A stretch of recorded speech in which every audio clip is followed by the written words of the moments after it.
Pay your people better.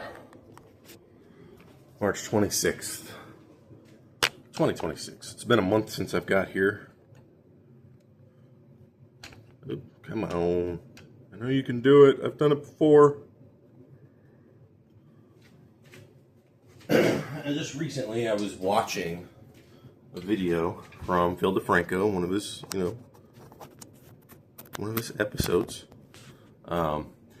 And, it's talking about, like, the MAGA Civil War and everything that's going on right now, where they're all kind of at each other's throats. Which, in a way, is a good thing, because this is the time right now, what is it, fucking Candace Owens is trying to attack, Kash Patel's girlfriend, whose name I can't fucking remember, even though it was said in the story, about being, like, an Israeli spy. And, it's like, her reasoning is so sad. It's like, you're hot, he's not, therefore spy. And it's like, what the fuck? But then I realized she's, like, top conspiracy nut job. So if you look at the way that MAGA is kind of divided at the moment, you have, like, your almost reasonable conservatives. I say almost because they're still not, because they're still backing the current fuckface in the office, the current fascist 47. But, so you have and it's the largest base. It's the largest sort of non-vocal base of the conservative side. And for the most part, they're not really trying to get into the limelight. They're not really trying to stoke any flames. But they're also, like, helping commit genocides and shit, because, like, they're not fucking, they're following in the footsteps of the current fascist president. Like, and I will say this, Bush was not a fascist president.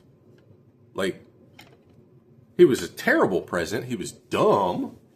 I mean, for being a president, he was, at the very least, he had a bad public persona. But he still won through the whole SCOTUS bullshit. And then, of course, he got to hold on to power because we went into fucking Iraq for what reason exactly? So anyway, this numpty is trying to keep himself in power through force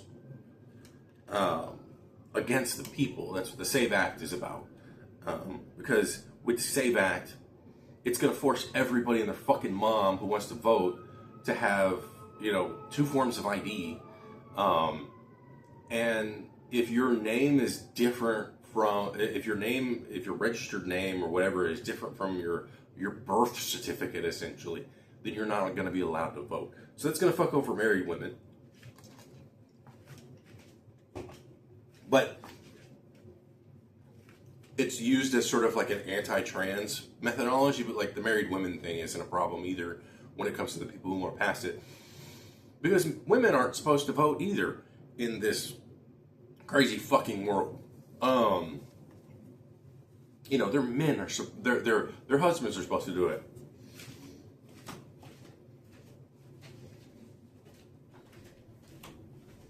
Let's see, when were they not allowed, when did they finally get a chance to vote? White women could vote in 1920.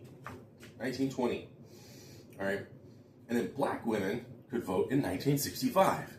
They're trying to reverse those. They're trying to reverse all the rights of women. They're trying to reverse all the rights of anybody who is a non-white man. If you're not a white man, bye-bye votes. Bye-bye rights. That means children as well. Children are to be seen and not heard. That's what I heard all the time when I was a kid. Children don't have rights. Well, so I started thinking, sort of talking out loud, and I was like, I need to get this on fucking camera, at the very least. Might as well just record it. But, like, during this MAGA Civil War situation that's going on, and, like, Candace Owens and Nick Fuentes are the 2 top contenders for the most part of, like, trying to be the shittiest person. But like MAGA is the extreme right. They are the full-on fascistics. They are the Nazis of our era. MAGA is Nazi. Straight up. MAGA is Nazi. There's no questioning that. If you question that, you should be saying, what about it makes them a Nazi? And then start going and looking. Don't put it in a fucking comment and then just wait. Because that's called jacking off. JAQ, just asking questions, ing off. I mean, look at Trumpism, look at, everything that's associated with him. Like, there's a lot of fucking data on him in various Wikipedia articles that are about, not specifically him, but about the following of him.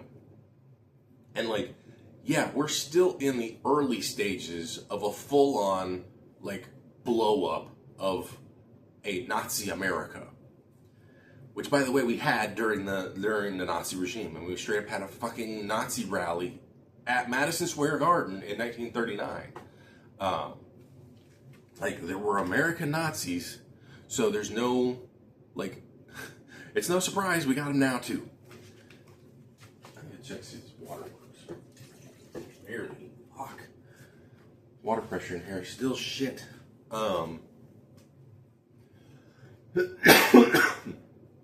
So, I was thinking, okay, during all this tumultuousness, during this whole, like, we need somebody who can find a means to get their hooks into all these people, and I'm semi-quoting Phil in this process. The Democrats don't need to just look at it and wait for the fight to end. They need to get together, which I know they're not. They need to coordinate and go on the offensive, but they need to coordinate with proper strategists. And honestly, it's going to take groups like Mamdani's group, where he's got Lena Khan in his pocket. Not so much in his pocket, that's probably the wrong word, but she's part of the crew. Get Kat Abou-Ghazaleh, yeah, she lost, but you know what? She's not the kind of person who's going to back down from a loss. She's looking at this. Like, I can already tell by the way that she talks and the way that she's going about it and how she even responded to the loss. This isn't like, as much as this is a tragedy for her, it's not a tragedy where one goes and sobs for the next 5 acts of, a super long play or whatever. This is a sport, analogously to her, in that this is just one game, and it's only one loss, and we still have a whole season that we can get back into. And sure, we may not end up at the top. We may not be, look at the way that football works when it comes to, like, English football. I know about because John Green talks about it in the Dear Hank and John podcast with AFC Wimbledon. And also because of Ted Lasso. And I had already heard about, like, the Premier Leagues and all that kind of stuff through John.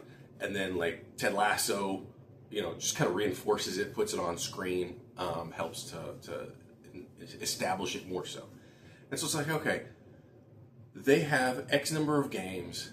They probably aren't going to get relegated. Let's look at Kat. She's probably thinking, okay, we might have the potential to get relegated, so to speak, but as long as we keep fighting, even though we may not make it to the next, we may not get promoted, let's just avoid relegation. Let's just avoid complete and utter failure, essentially. And she's the kind of person who definitely seems to think like that, especially right now because she is Palestinian American, and because of the whole Israeli affair with this fucking Iran bullshit, plus Israel just annihilating Gaza. Which, I mean, if you go and look at a map, if you just go and look at the map and try to find Gaza, you're going to be surprised how fucking small it is. That's where all the Palestinians, the native Palestinians live as they are being annihilated. It's like, why does fucking Israel give so much of a goddamn about that section? Why do they care so much about it? Because it ain't about fucking Hamas. It's not. It has never been about Hamas. Hamas has always just been a dirty word to trump up bullshit, you know. And so it's like, okay, you need your AOCs, you need your Bernies, you need your Gavin Newsoms, you need your Katie Porters, and your, you know, the squads. Obviously, you need, you know, Ilhan Omar and Jasmine Crockett. Fuck, who's the fourth in this squad? Isn't there four? Shit, I don't remember her name. Maybe it was Katie Porter. I honestly don't remember. But it's generally younger women. But, you know, whomever I'm forgetting at the moment, get her involved too. And, like, because, like, these people know how to get under the skin of the establishment. Mamdani managed to pull it off, right? He managed to figure out how to talk to the people, right? Newsom's team is doing that.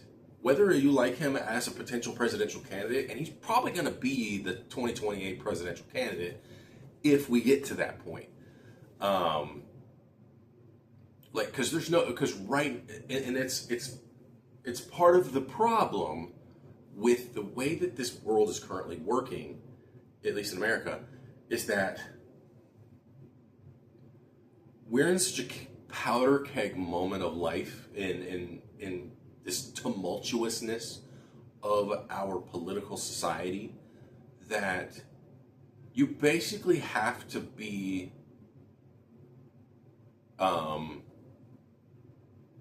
you got to be on it every single day. You got to be on social media every day. You got to be putting it out there every day.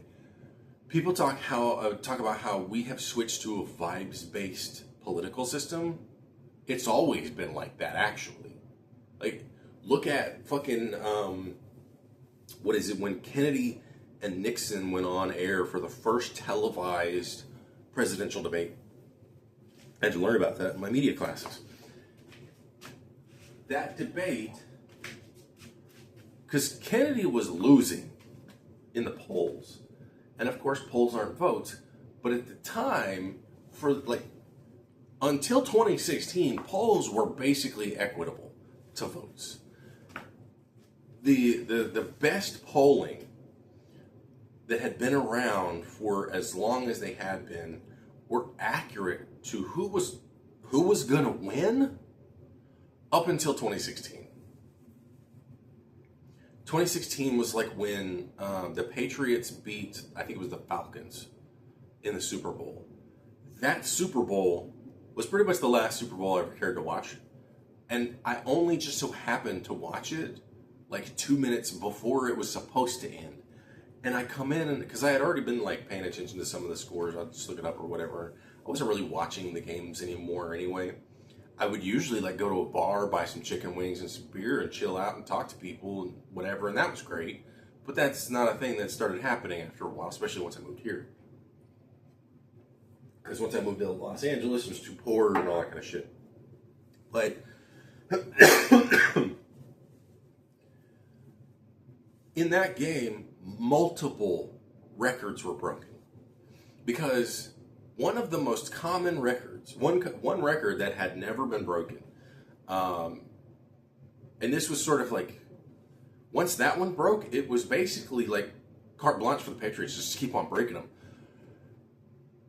The record was, I think once a team had at least a certain amount during halftime, it wasn't so much that they were winning, although I could be wrong, but winning by at least one touchdown and field goal, something along those lines. Basically, once halftime hit, the team with the highest score was basically going to win, especially if it had a heavy lead. So if the team had a heavy lead, they were always going to win. That was a thing that was true until, since the beginning. I go and I check the score on my phone, right? And I'm like I said, this is like, I accidentally, mere minutes before the end of the game. And I'm like, this is a tie? This is going to potentially go into overtime? I'm sorry, what? So I start fucking watching it, and I watched the only part of the game that truly mattered. I watched like 4 or 5 minutes of football that only mattered. And it was insanity that all of these things happened. That not only did it go into overtime, that they fucking won in overtime. Like, they couldn't use, what is it, the fucking... Like, the 2-minute rule wasn't in effect. They couldn't do it. Because there was a fucking tie. And so, it's like, all these behaviors, all these things that you typically expected in a Super Bowl football game were suddenly thrown out the fucking window. And they just had to play the game. And that's what happened in 2016. Like, literally the night of was essentially the time. And you know where I was the night of election night? Because I had already put my vote in, because we have mail-in voting, because that's one of the best things that you can actually do, and it's not fraud. And, there's been like a total of like 2.5 dozen cases total of fraud in the last 20 years. All the other claims of fraud are all just bullshit and, circumstantial. I mean, like, sure, there's been some people doing some bullshit, but like, it's not voter fraud in the sense of what they're talking about. Like the conservative side has been trying to parrot. It's not about, illegals voting and all this bullshit. And it's all like, they see the writing on the wall. That's also part of what's happening when it comes to the right. They see the writing on the wall, and they want to save their butts. They want to save their red asses come midterms, because they know everything's going to fucking flip except for the executive branch. There are places in Texas, there are places in Georgia that are turning blue right now that have been red for decades. And so they already, like, they're not dumb when it comes to their potential wins and losses in the next several months. They're not dumb about it. They see what's going on. They recognize the pattern. They're still humans.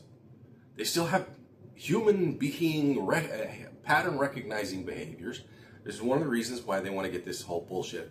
Like, they're not seeing Baton Rouge, and I was wrong, or not Baton Rouge, sorry, Boca Raton. I was wrong about their total numbers. Their total population is like 70,000 or something like that. And I think it was like 30,000 voted. So that's pretty typical. But like, the fact that, because like, they're not looking at Boca Raton and saying, that's a bunch of illegals, because it's not. It's fucking Boca Raton. It's basically old white retirees and shit. But also, they're looking at the youth vote. And while there are a lot of people who are effectively following in the footsteps of this sort of cult mentality, there are a lot who aren't. And they're not exactly vocal, but they're actionable. They're the kid who isn't going to take a shit job that's going to pay shit wages. They're just going to ignore you and go somewhere else. Or maybe they have this job, and then they've been looking for another job somewhere else, and they're just going to fucking leave. Because they don't give a fuck. They ain't going to talk about it, because they're just doing their own shit. I've seen them. I've worked with them. Some of them will talk about it, but not all of them. I just realized there's a giant hole in these pockets. I was trying to scratch my crotch, and I was like, I can scratch my underwear really easily. I got these at like Ross many, many years ago. Some of the first things I picked up at Ross. I like the way they feel and look and everything, but they're generally functionless. Like a lot of fashion. But like, what needs to happen is you need the good communicators who know how to get the vibes out, because we are and have always been a vibes-based political system. And start doing the Mamdani, start doing the Newsom. Like, when when Fascist 47 had said, when he called Newsom president, Newsom turned right around and just dropped a bombshell of a fucking tweet. It was glorious.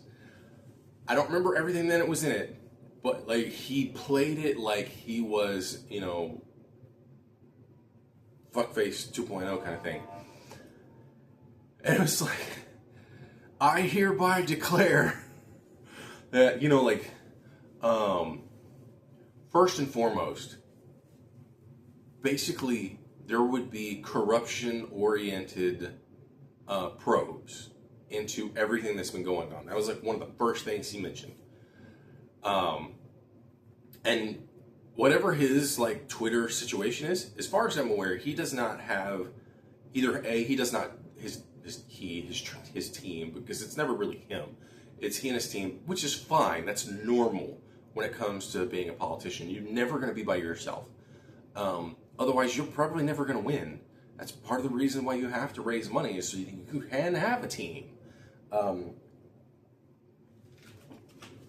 So, he and his team are like, the first decree is a probe into the corruption, blah, blah, blah, of this current administration, something along those lines.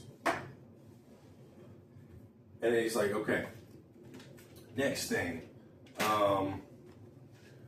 going to reverse all of the current president's executive orders. Like, I think he said something about getting ICE out of like ICE is going to be recalled from all their locations, etc., something along those lines. I can't remember exactly if that was the case. But he was like, marijuana is now legal. Healthcare for everybody. You know, healthcare for all. Single payer, which is what everybody wants right now. Like, the vast majority of Americans want universal healthcare. They want healthcare for all. They don't want to go to a doctor's office and find out that they can't get treated there because they don't have the right insurance. I've done that multiple times in my life. I've gone somewhere being told that I can go there for this specific reason and found out I can't get it because I don't have the right insurance. I have this state category of Medicare. I have Medicare because I am a poor person, and I have the state's version of it because California has a lot of money, and we pump a lot of money into the country, but we also pump a lot of money into the state. I pay state sales tax or state income tax every fucking year almost. Like, it's like $20. Actually, I think that's just for the actual payment for it. I usually get something back. But nevertheless, like, $20 versus like a $200, and I haven't done it yet because I hadn't gotten any documents from certain places and stuff yet. So I was like, all right, since I'm not getting any more now, I've got to go through like the digital formats and stuff, and I got to get it taken care of. Ideally, like within the week or so, because April coming. And people were like, well, I don't want to pay my taxes. Bitch, you already paid them. You already put money into the pockets of ICE. You already put money into the pockets of various DHS subcategories and shit like that. You've already paid. And, as much as I hate the idea of empowering the current administration, it's like, look at the reality of things. What's going to happen if you don't pay? Are you going to get what you want?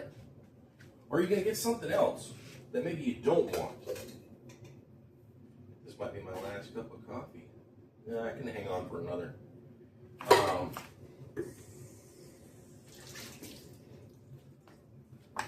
Since I went so hog wild on on my purchases, just trying to get as much stuff into this house as possible. I need water first. In the beginning of the month, I'm having more money. I've like maybe $10 of food stamps left at the moment, so gotta. Oops. There we go. Flooded it a little too much. Oh well. But yeah, we need the teams of like Gavin Newsom, because he was like, marijuana's legal, free daycare for everybody, free health care, all kinds of shit. And like, I had seen it, and then when I was watching the Crashing Out podcast with Alex Perlman and Phil DeFranco, Alex is like, he's got my vote. Even though he has been heavily critical, rightly so, of Gavin Newsom, he has been immensely critical of that man. And he's like, if he was president and this is what he was doing, fuck yeah, he's got my vote. And I'm like, yeah. Because when I saw it, I was like, fuck yes, please. Because, like, we do need an immediate probe into all the corrupt bullshit when it comes to things like the fact that the current president has never divested any of his personal business dealings away from his presidential service. Like, how is he not in fucking jail for that shit? And then, of course, bungling, like, by killing the fucking pandemic response team, he should have been fucking executed in a public fucking square for that shit. And it's just like, there's so many fucking things that man has done that has caused ruinous damage to this country. And then all the people who are like, yeah, I'll never vote for that asshole, and then they fucking either do in his first run or become his goddamn vice president in the second one. Et al. Like, the problem is, especially with this country, is that the conservatives know how to fuck with your heartstrings. They know how to fuck with your emotions. They know how to get you riled up. And the left does not. Because the left doesn't want to.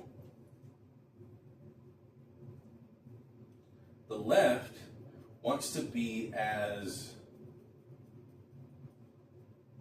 professional as humanly possible. And while I understand that mentality, it's not fucking working.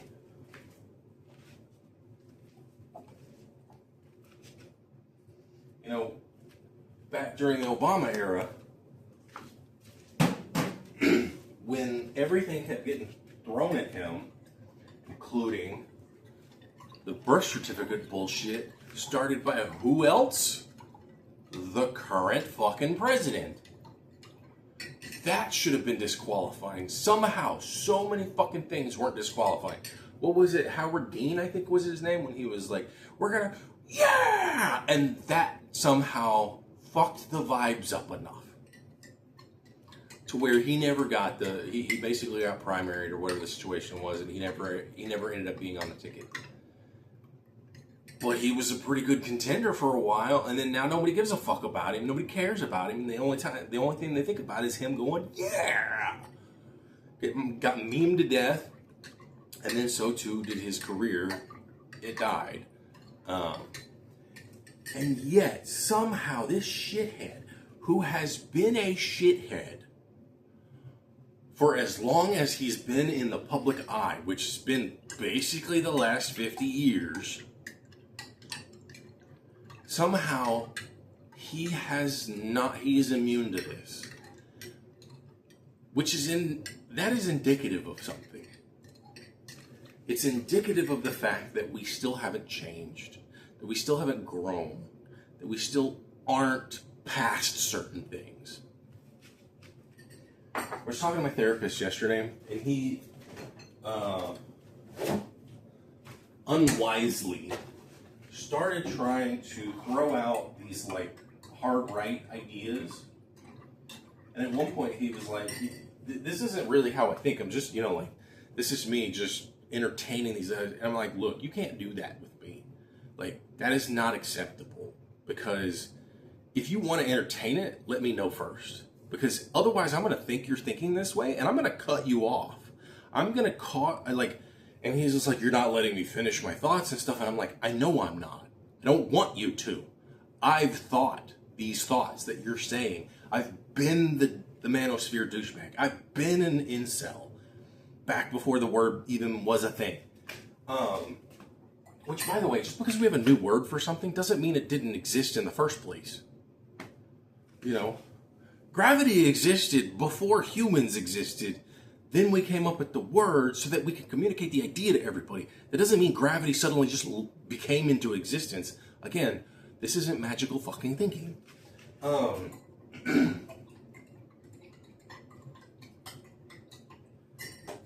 like, he was throwing out all these things, and I was like, look, no, we can't do this.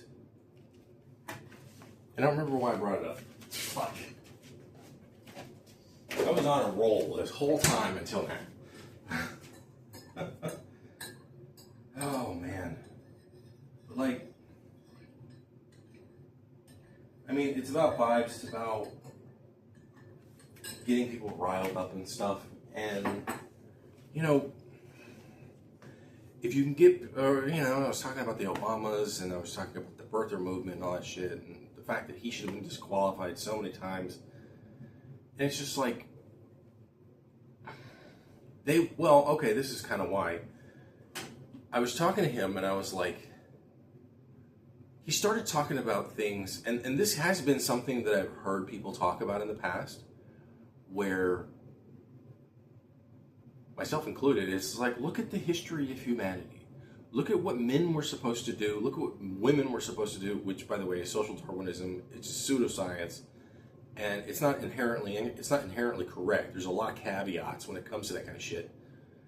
Just because a woman is the only person who can actually make children doesn't mean that's her only fucking job.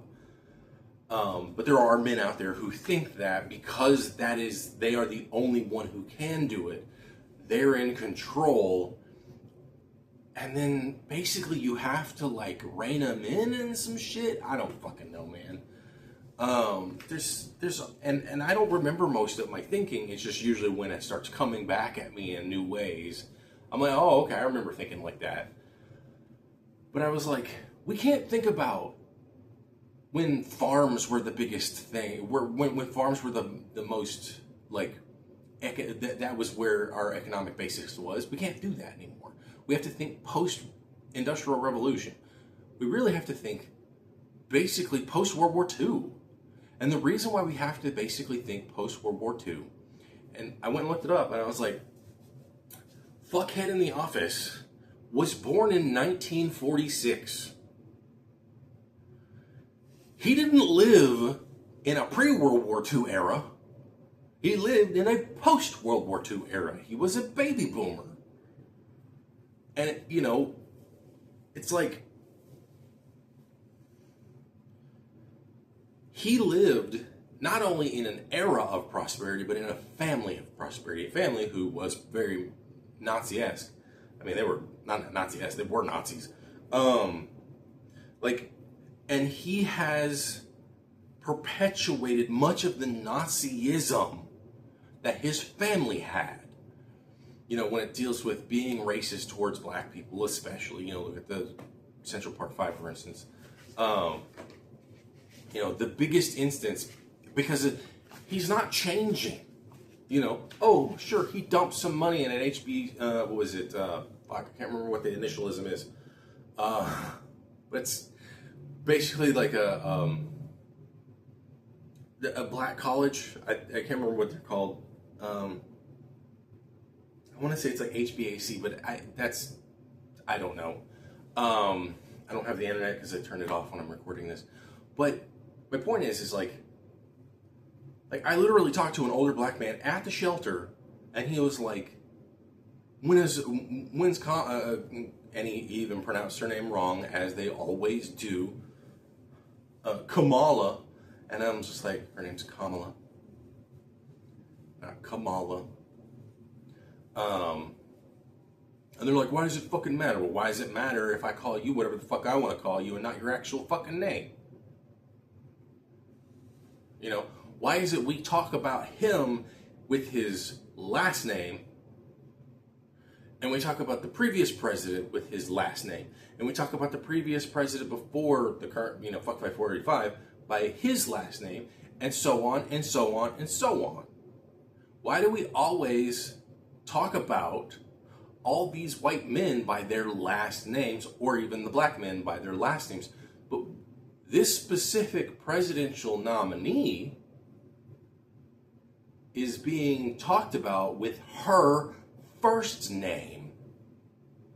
It happened with Clinton when she was running against Obama, and then of course when she was running against Fuckface 45, they used her first name. They did not use her last name. And again, that goes into the vibes-based bullshit. It is them going low. It's the Michelle Obama thing, where she's like, hey, they're gonna go low, we go high, which is great and all, but it ain't fucking working, because what happened? They packed the packed the Supreme Court, and then they got rid of Roe v. Wade. They overturned abortion rights, and now we don't got any right now. And so it's like decorum and professionalism and all that kind of crap goes out the window when your opponent is beating you in the fucking face. It's irrelevant. And so we need teams of people like the Newsom team, like the Mamdani team, that can kind of maintain that element of professionalism while still going on the offensive. And the going on the offensive means eschewing an amount of professionalism and going after the vibes. And that's what Mamdani did. Now, Kat Abou-Gazala, she just had too much opposition financially, or I personally don't know too much about her individual, this may have also been part of the problem. I don't really know what her policies were. And that's almost everything to any campaign. I know about Mamdani's policies. Neither of those people are directly influential over my current living situation. But knowing what their policies are or not has a big impact. Mamdani's policies were ironclad concepts. They were like, one, he was going and talking to like shawarma people, and he was like, hey, how much does it cost for shawarma right now? And it's like, well, what if your rent was cheaper? Then I could drop the price on fucking shawarma. Okay. So he's connecting all these dots. So not only is he talking to the people, but he's also making these like nuanced, well, maybe not nuanced, but like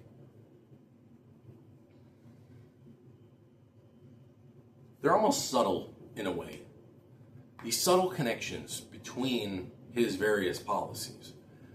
Because the reality is, what are people struggling with right now? They're struggling with rent. I know I am, in a sense, because yes, I have this, but now I have rent. Because before I was living in a fucking shelter, and I only make the $220 a month that I get from the government every year, or every month rather, that I have to ensure that I get through various, things. And now I'm trying to take care of my health, because now I'm going to the fucking, starting next week, I'm going to be going to the physical therapist office twice a week. Tuesday was an ass kicker. Like, they had me go to the gym, which was inside the building, and I was doing all these things. Like, some of them are the exercises they want me to do, and some of them were things that were not exercises. It's funny as I was in there. and they had, you know, like the resistance bands with little handles on them where you can like kind of do all kinds of shit with them. And the young lady, like everybody in there was fit as fuck, man. I'm like, God damn, I wish I had. If you're young, just fucking work out. God damn it. Just do it. Start small. It will benefit you quickly. And then you will be able to continue doing it for the rest of your life because you'll build the habit of doing it. But anyway, she's got like this, you know, great form and everything. And she's like, okay, so what you're gonna do is you're gonna pull this and you're gonna bring it all the way over here and you're gonna make sure it's tight. And then you're gonna push it out and you're gonna hold it. And you're gonna make sure you're having like a slight squat. I'm like, I remember this squat from one of my karate classes. This is a bitch. And then you're gonna hold it and then bring it back and then pull it out again, count to 10, and then do that 10 times. I'm like, I can't. And then I'm in the middle of it. I'm like, I don't know how many times I've done this or whatever. So you want a timer? I'm like, yeah, that'll work. Because everybody has fucking timers. They sound like this little bastard.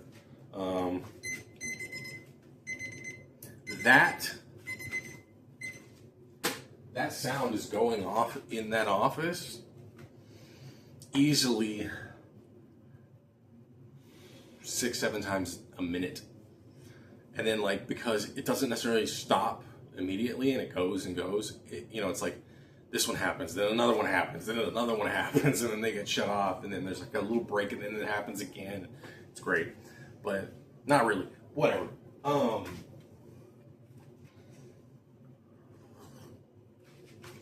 But yeah, I mean, like, so I'm starting to try to like, starting to incorporate more of the things that I have to do for myself so that I can at least either understand my physical ailments or improve them. I don't know if I can improve them based on some of the things, because like arthritis is something that you can't really improve upon until it's time to fucking get surgery.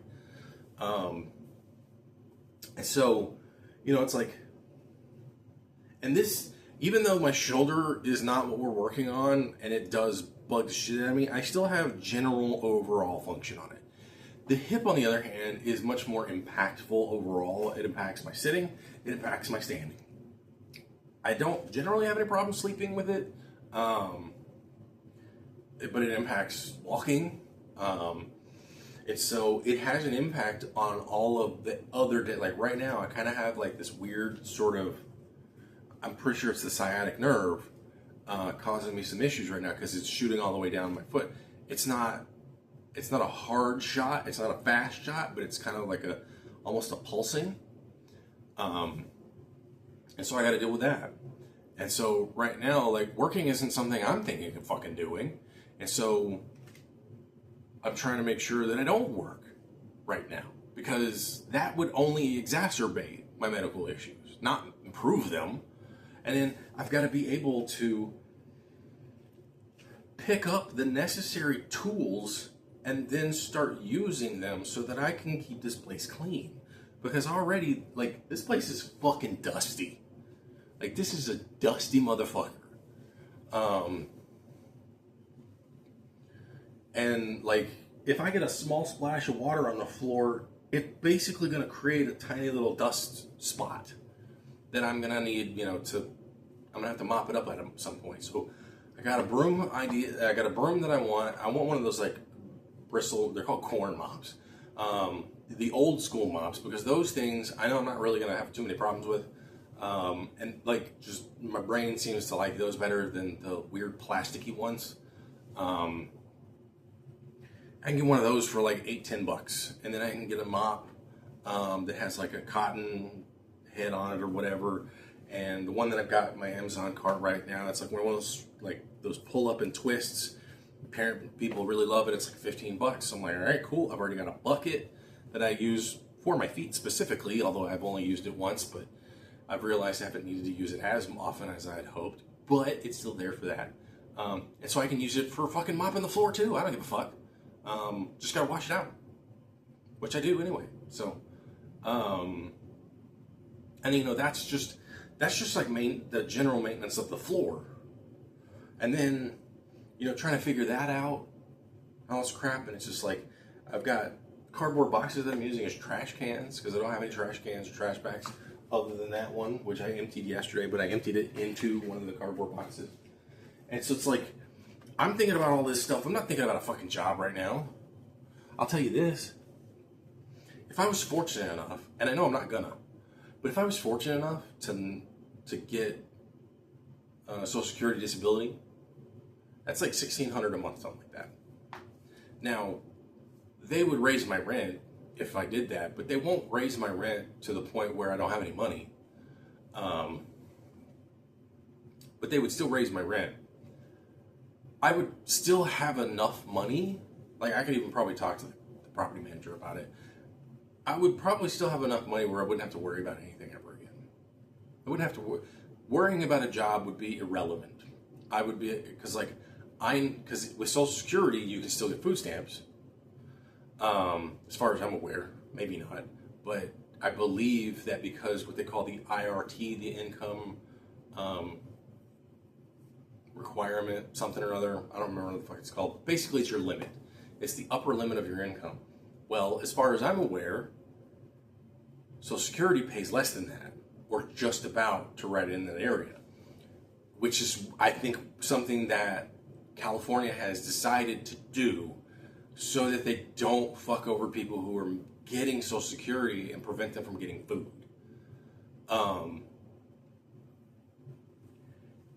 And like, even when I had a job that was, it's like, when I was unemployed and I was making, but then I got a second job, I could still get food stamps because the amount of money that I was making in total, it didn't, like, you can still get food stamps even if you have money, even if you're making income and if you're making over the IRT. It's just, it can limit the amount of money that you get. I mean, when I got my job at the detox, I was making too much money to get food stamps. And so they cut that entirely. Like, they cut the food stamps, they cut the GR, because I was making enough for it to not be a problem. But then I lost the job, so then I got right back onto food stamps. That wasn't a problem. Like, losing your job is basically permission to get food stamps. And I was getting like 200-ish a month. Like, now, you get more now than I remember, because before it was only like 200 a month back when I was on the streets. Which makes sense, because food's more expensive. But all of these things matter, and the vibes matter, and the messaging matters, because the messaging is how you affect the vibes, who you talk to during your campaigns. Even if the people who don't live in your city, if other people know what your campaign messages are and your campaign ideas are, and all of your, if your policies are known to people who aren't even in your fucking city, then they're probably also known to people in your fucking city. Then these things matter and can influence your potential role as a politician. And right now, politician is a dirty fucking word. And so anybody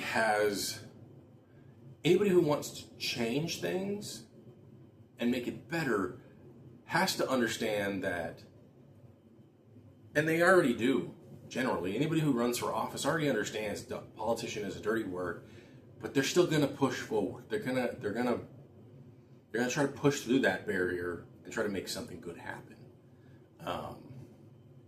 And if you go and read that crazy tweet that Newsom posted, it's like, if he said, look, like, this is what I would expect of him and his team.